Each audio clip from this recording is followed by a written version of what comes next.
All right, what up, Anchor Squad? Got another video for you guys. So this is Rachel Zegler loses it after theaters remove Snow White. So as you all know, Snow White isn't doing so hot in the box office. It's been out for like a week or whatever, and I heard as having a hard time to make, what is it, 100 million or 200 million at the box office globally, I think. But you can look that up on Box Office Mojo. But dang, a lot of theaters are removing Snow White because it's not doing so well. I mean, yeah, it has like a 70% audience score on Rotten Tomatoes, but the critic score is like rotten. On IMDb, it's considered one of the worst films. It's I think it has like a 1.3 or 1.4 stars, and it's under Dragon Ball Evolution, which Dragon Ball Evolution was one of the the worst film. Now it's worse than that. So that right there can let you know how bad this film is doing. I haven't seen it yet, but I heard that the movie was bad. It was woke, bunch of woke sessions. Rachel Zegler's acting wasn't that great. They just deviated a lot from the story. So I'm gonna use my money to go see The Working Man, to see Jason Statham. That's what I'm gonna do, whether it's gonna be later today or tomorrow or whatever like that. So yeah, because I'm a Jason Statham fan. I'd rather watch A Working Man than Snow White with Rachel Zegler or whatever. So, but let's without further ado, let's check this video out.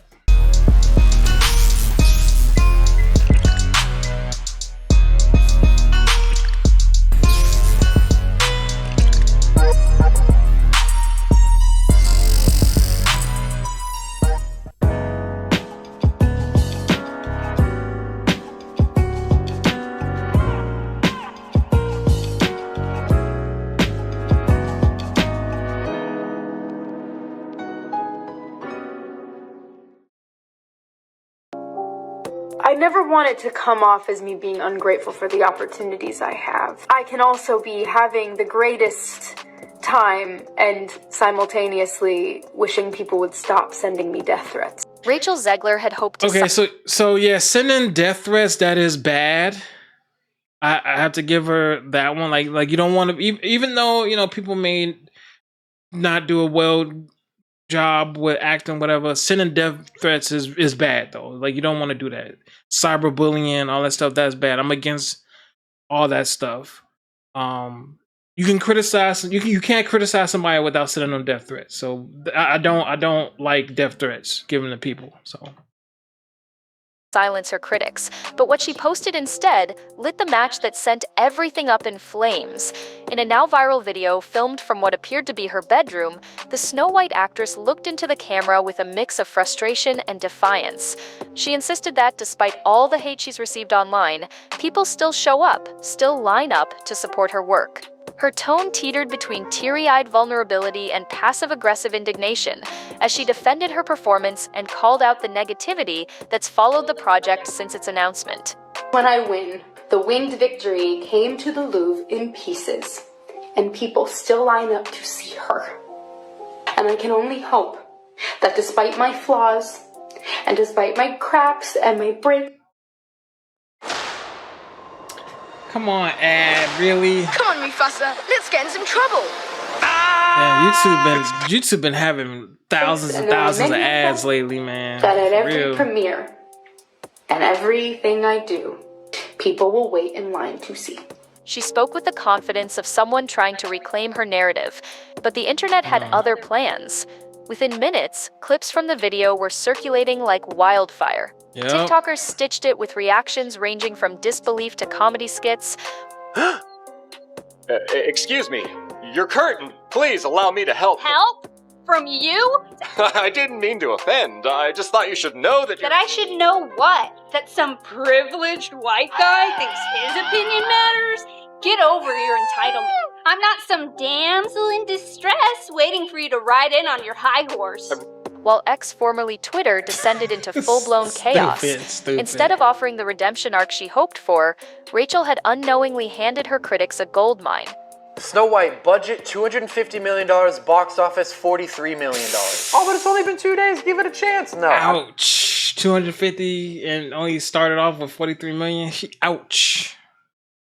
I'm not going to give it a chance. I'm not even talking about that number. Because like all the flops are unsurprising at this point. Something is going on behind the scenes with almost every major animation, video game, and movie studio that they're doing this intentionally or something. I don't f***ing know. I'm not even going to talk about this. People are like, oh wow, Snow White flopped. Who is surprised? You cast arguably the least genuine, most out of touch, and disliked person in her industry, and her industry is Hollywood. And the bad guy is Gal Gadot. The hashtags told the whole story.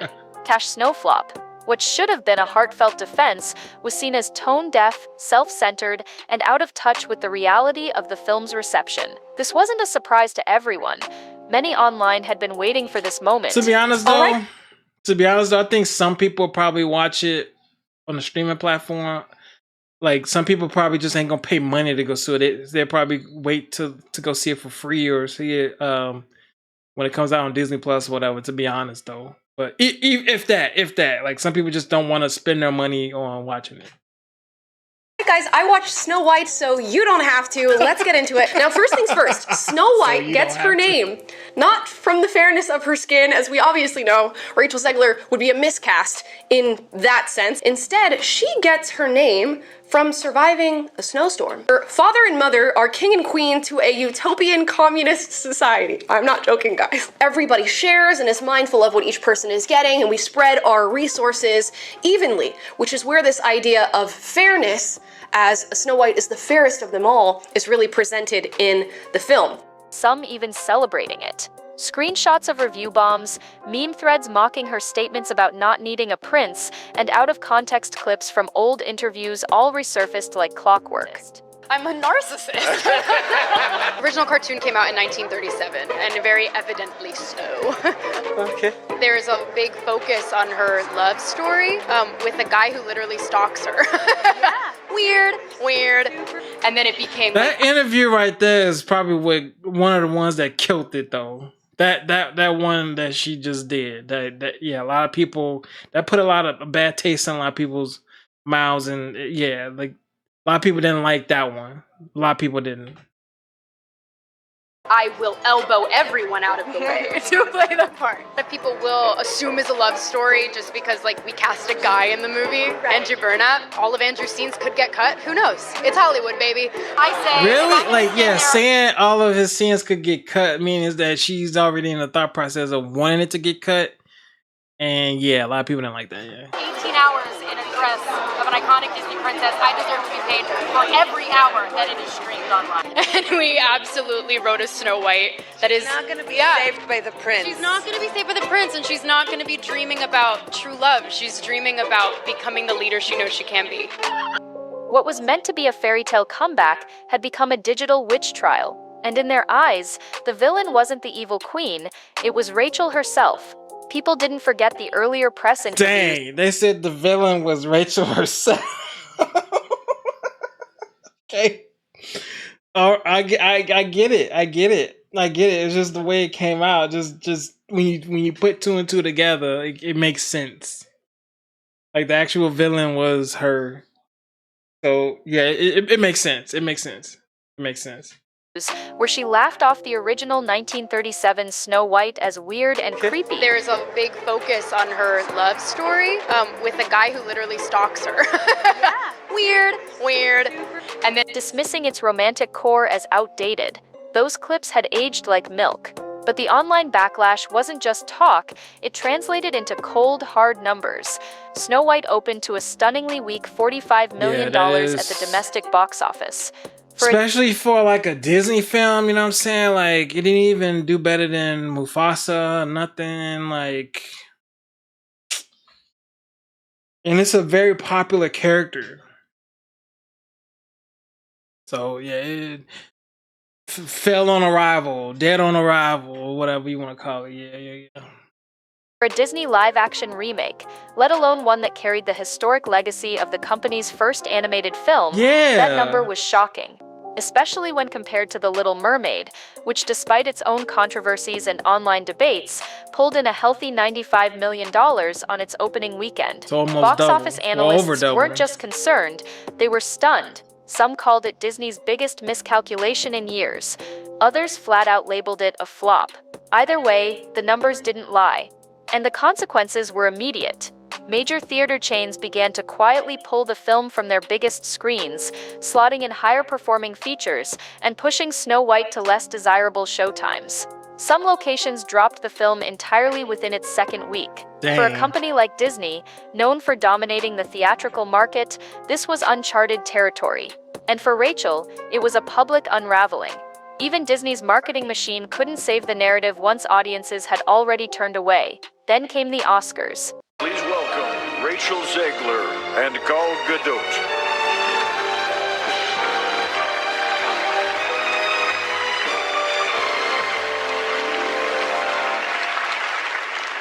Visual effects push the boundaries of what we see on screen. Their work makes the impossible seem possible. With breathtaking ambition, they create magic that wraps its arms around our wildest imaginations. Here are the nominees for Best Visual Effects. More As a small ads. business owner, you need a tax service that lets you focus Oh on your my business goodness. while maximizing. In what should have been a celebratory appearance, Rachel walked the red carpet alongside co-star Gal Gadot. The tension was thick. Photos and videos of the pair showed a distinct lack of warmth. Gal barely acknowledged Rachel during press appearances, standing stiffly and avoiding eye contact. Observers online noticed immediately.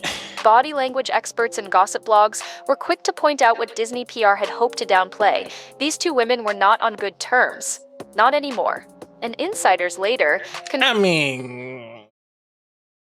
yeah. I guess. I mean, it makes sense, but I guess. Sometimes, like I say that because sometimes some people or some media people be reaching a lot and they want to stir up stuff. Could it be tension? Like during the time of the Oscars, could they have had a lot of tension? Possibly, yeah. But you know, some people, they try to drag that on to create more than what it actually is. When you're looking at Facebook and YouTube and whatever, you want to. Sometimes you gotta look into things a little further to figure out that some people just want to reach to bump up their views. So just I guess on that part, I guess so. confirmed that Gal Gadot, while contractually obligated to promote the film, has since chosen to quietly distance herself from the project and its star. What made it worse was that Gal Gadot's own reputation seemed untouched by the fallout. Yeah. She continued booking roles. Yeah, she's Wonder Woman, so like a lot of people would give her a pass on that because she's Wonder Woman, you know what I'm saying? But Rachel Zegler, on the other hand, I'm gonna just leave it at that. Securing brand deals and appearing at industry events without controversy. Rachel, meanwhile, found herself increasingly isolated, praised by a handful of die-hard supporters, but drowning in a sea of criticism.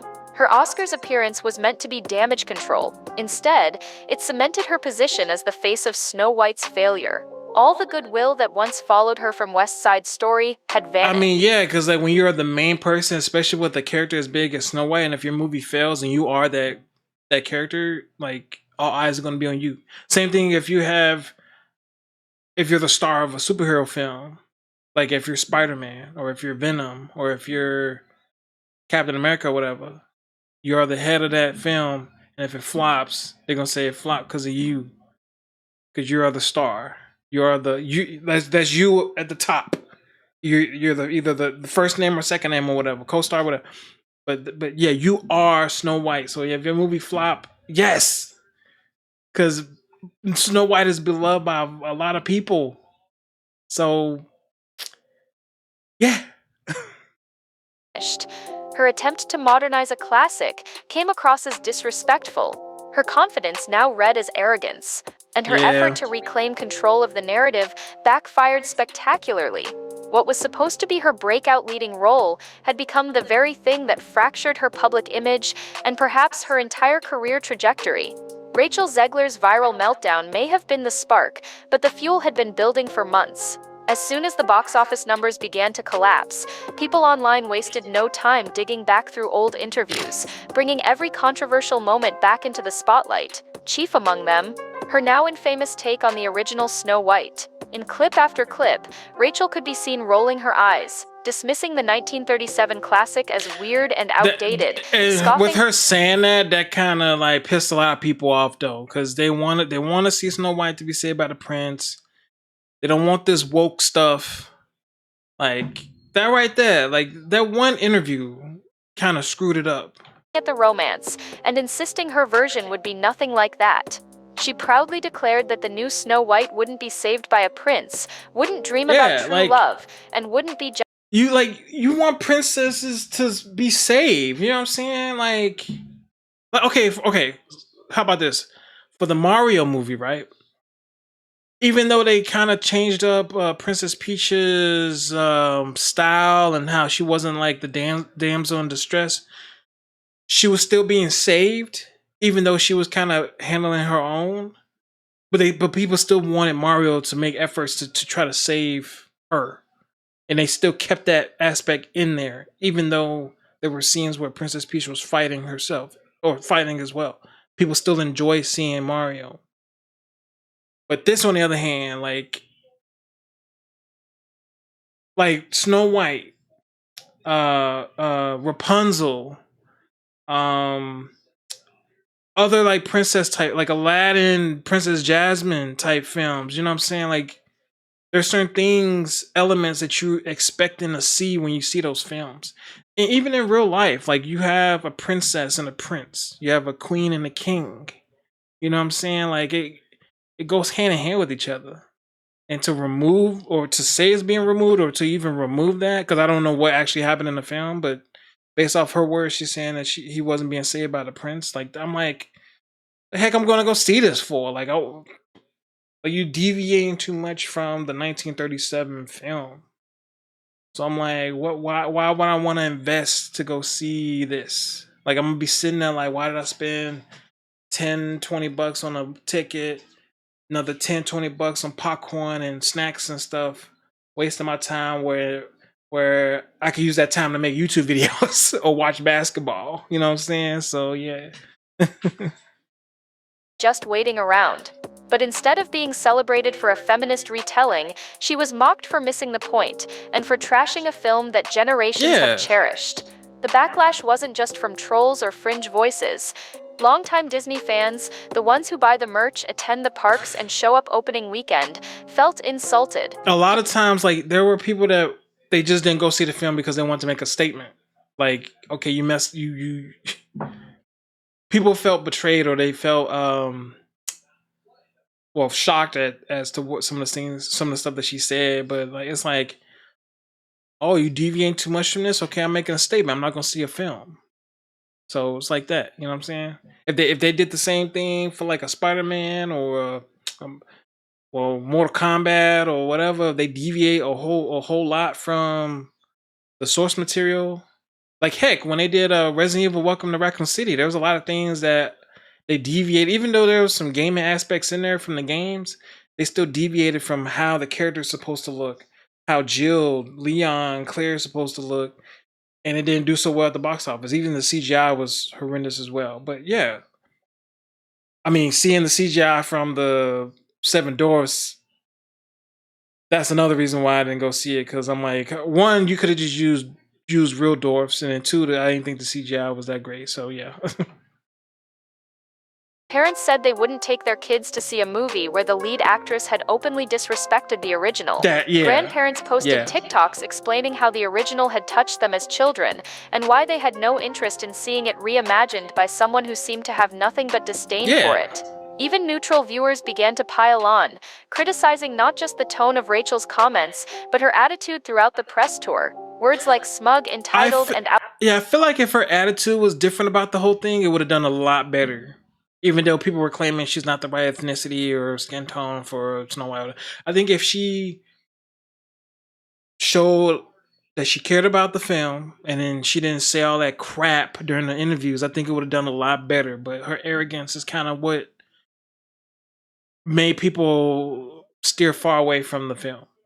So yeah, words matter. Out of touch flooded every comment section. And unlike many stars who weather public criticism with grace or manage to rally industry allies, Rachel found herself completely alone. There were no public tweets of support from co-stars, no directors defending her, no heartfelt posts from fellow actresses talking about how hard the industry can be. She was isolated, an eerie silence where even a single gesture of solidarity would have made a difference. But none came. Instead, the absence spoke volumes. Hollywood, it seemed, was already stepping back. Behind the scenes, that silence turned into real consequences. Reports started trickling in that Rachel's future projects were now being reconsidered. One studio insider told a trade outlet that while she was initially in talks for multiple high-profile roles, the conversations had slowed down significantly. There were whispers of entire marketing teams reevaluating whether she could still anchor a campaign. Was she bankable? Would audiences buy tickets to see her? Or would they associate her with backlash, poor press, and disappointing box office numbers? It's a harsh reality, but one that Hollywood has always operated by. Perception is everything. And Rachel Zegler, once positioned as the fresh new face of Gen Z stardom after her breakout in West Side Story, was now being viewed as a cautionary tale. Her rise had been meteoric. The applause from critics, the Golden Globe win, the praise from Spielberg himself, it had all painted a picture of the next big thing. But with Snow White, all of that momentum vanished. Her image, once radiant with potential, had soured. Worse, this wasn't just a one-off. The fallout was compounded by timing. In an age when audiences are more opinionated than ever and more willing to vote with their wallets, Rachel's controversy wasn't just bad PR, it became a symbol. To some, she represented everything wrong with how legacy films were being reinterpreted. To others, she became a symbol of celebrity ego unchecked. The point was, people weren't just avoiding the movie, they were rejecting her. Insiders say Rachel's team is scrambling. Publicists, agents, and managers are reportedly trying to reframe the narrative, pitching Rachel for redemption-style profiles and soft press appearances. But the damage might already be done. It's hard to walk back viral clips, and even harder to rebuild trust with audiences who feel burned. The industry has seen stars bounce back from worse, but only when they've had the humility to apologize or the charm to win people over again. And so far, Rachel hasn't offered either. She's doubled down, lashed out, and stayed defiant. And with each move, the path to recovery gets narrower. Some are already calling it. The Hollywood-it girl, who was once supposed to carry Disney's next big franchise, may have just become one of the most spectacular flops in recent memory. Not because of one bad film, but because of the choices she made when the spotlight was at its brightest. So there y'all have it. Hey, so Snow White isn't doing too hot in the movie theaters, and the theaters are reducing the amount of showings. So doesn't surprise me at all. I mean, it opened up with 45 million, and it's having a hard time at the box office right now. So, like I said, I'm not gonna go see it in the theater. Probably check it out whenever it comes on Disney Plus or whatever. I'm not gonna spend my money to go see it. I'm gonna go see the Working Man or a different film. So, or save up my money and then go see Lilo and Stitch when that comes out, and Thunderbolts as well. So, but yeah, man. Did you go see Snow White? If you did, let me know. How was the film? Did you like it? Did you not like it? What are some things that you did or didn't like about the film in general? And then what's your take on Rachel Zegler and this whole thing going on? All right, y'all. If y'all like my reaction to this, post your comments down below. Like and share with all your friends. Subscribe to the channel for more reaction videos. Make sure y'all give this video a thumbs up. Jay Anchor 100 down for 100,000 subscribers. And Jay Anchor is out. I will be giving away $200 Amazon gift cards when this channel reaches 30,000 subscribers. All you have to do to enter is drop a like on this video, be subscribed to the channel, and turn on your notifications so you don't miss any uploads. And in the comment section, let me know why you want to win the $200 Amazon gift card and include your Twitter handle. The winner will be announced once the channel reaches 30,000 subscribers.